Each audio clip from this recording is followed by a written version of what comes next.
พี่น้องนี่เนาะมื้อนี้แกงปลาบูพี่น้องเอาเปิดให้ FC เบิ่งนี่ปลาบูตัวบักใหญ่พี่น้องนี่แกงปลาบูเนาะพี่น้องสูตรบ่าวตุ๊กตาแกงแซ่บๆพี่น้องเอ้ยนี่ตัวบักใหญ่โลดพี่น้องมื้อนี้ชุดบาตุกตาเด้อ FC ไปอะไรก็ได้นี่ขั้นตอนที่หนึ่งมาเพชรพี่น้องเอาเผ็ดได้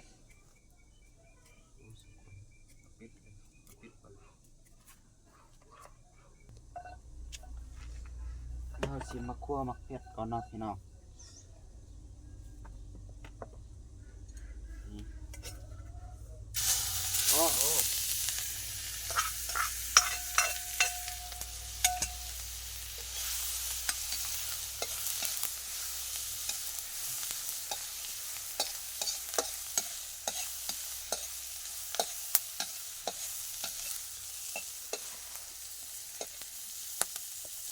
พี่น้องไว้ช่วยผักหอมก่อนโอ้บ่เห็นพี่น้อง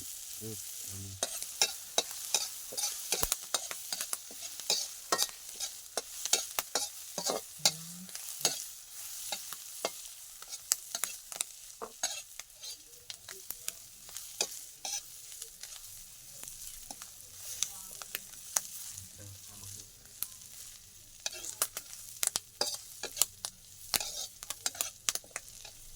โอ้มักเพชรหอมขนาดพี่น้องครัวเมื่อมันหอมแล้วเนาะพี่น้องเอากะใส่น้ำเนาะเออแกงโคตร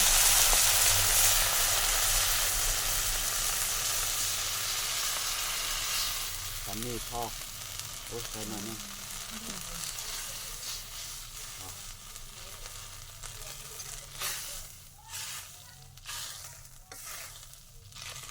โอ้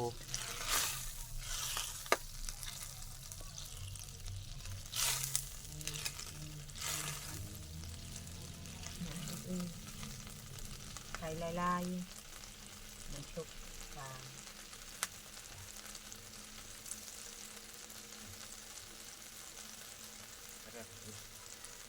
หอย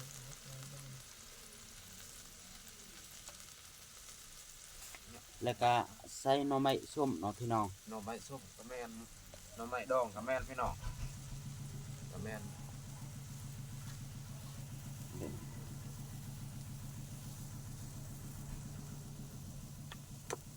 โล โอ้ ดีอะไรเรื่อง แล้วแรงแกง เรียนสุดท้ายอยู่ เนื้อไข่เยอะเรียบ โอ้ปลาบูนี่ใหญ่เด้อใหญ่ขนาดปลาบู เอาลาหมอกกบไว้งมไว้พี่น้องงมมันไว้ก่อนเนาะพี่น้องให้มันสุกนี่พี่น้องโอ้มันเดือดแล้วปรุงเครื่องใส่เครื่องปรุงเลยเนาะพี่น้อง ใส่เครื่องเทศ ปรุงนั่นเครื่องเทศเลย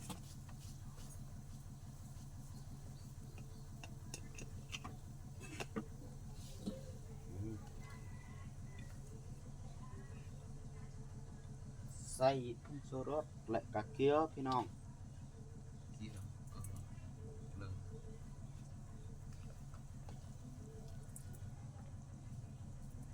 เดี๋ยวกันบ่าวตุกตาลองใส่อันนี้น้ำเห็นเขาใส่หลายต้อง หอย ไว้ นำโรงนำหอยนำโรง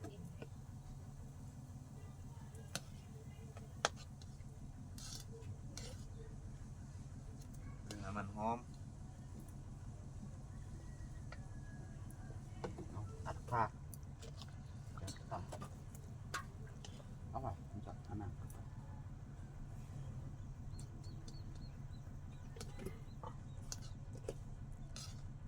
nhả lên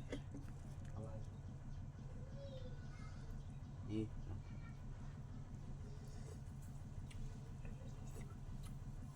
ก่อน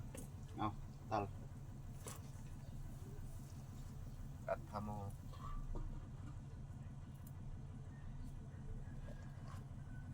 ได้บัดสวยบัด นี่พี่น้องเนื้อมันเดือดแล้วใส่เลย ใส่ปลาบู ใส่ปลาบูลงไปพี่น้อง ใส่เลยโอ้ แกงแซ่บๆ2ตัว สองตัวมีแต่ตัวใหญ่ๆพี่น้องนี่แซ่บรสนี่ มีแต่ตัวใหญ่ๆอย่างนั้นนะพี่น้อง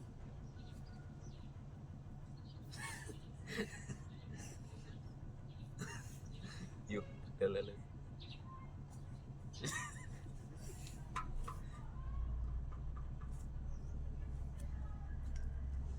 แล้วเฮาก็งมก่อนเนาะพี่น้อง เฮ้ยเลย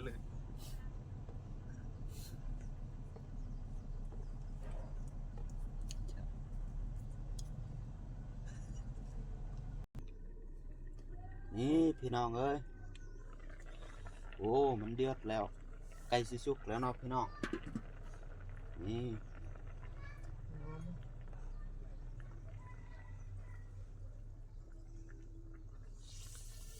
โอ้กินมันก่อน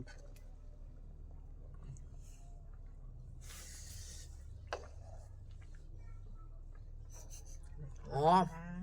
หอมสุดยอดเลย นี่พี่น้อง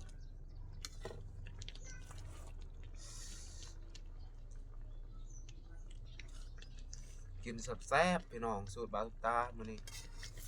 ก็มีเป็นลุน ก็โอ้อันตะกรอบตะไร เองอีกองเป็นรอดกองไปโผดนะก็ไล่กองไปโผด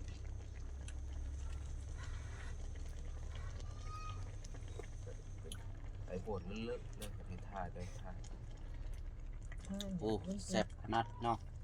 แซ่บบ่ ปิด บ่าวเชียนลองชิมเบิ่งเอานี่ ปิดเหมือนเราปิด ว่าสิแซ่บจังได๋ว่าสิแซ่บหรือบ่ มองโตดิก โอ้สุดยอดเลยสุดยอดสูตรบาตุตานี่แซ่บกันเด้อจริงกะตุ๊กตากะบาตุตากะสิไปเฮียนเสียบพี่น้องไปเฮียนเสียบหมูกระทะอยู่อันนั้นอยู่สารวัตร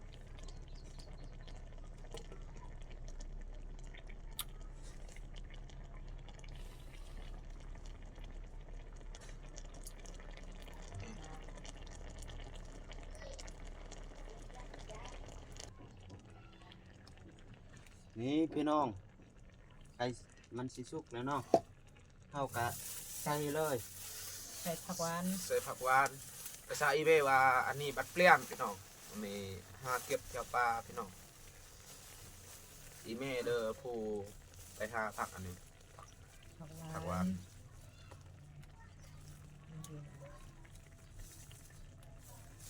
ไอ้เอ้ยเสียวบัด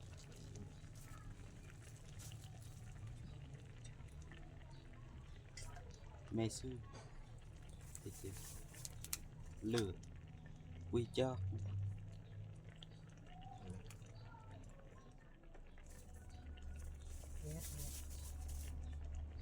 ชม นั่นเอาหยก เยอะชมหวานหวานผักหวานเนี่ยคนแถวสารวัตรกิน อัดนั่นแล้วก็เคยกึก มีข้าวปู แต่โอ้ยกระมุกแถวกระโหลกบัดนั่นเลยก็เคยแต่อีบัดเปลี่ยน ตัวแห้ครับหมดการกินไปเลย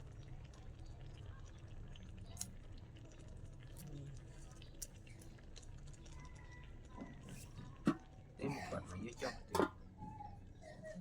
เนาะ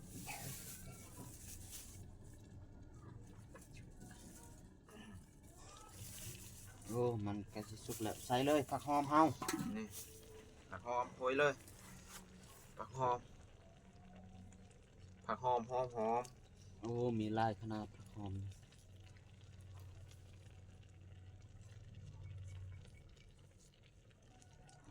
โอ้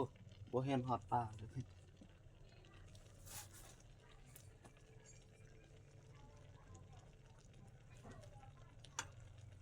จะกิน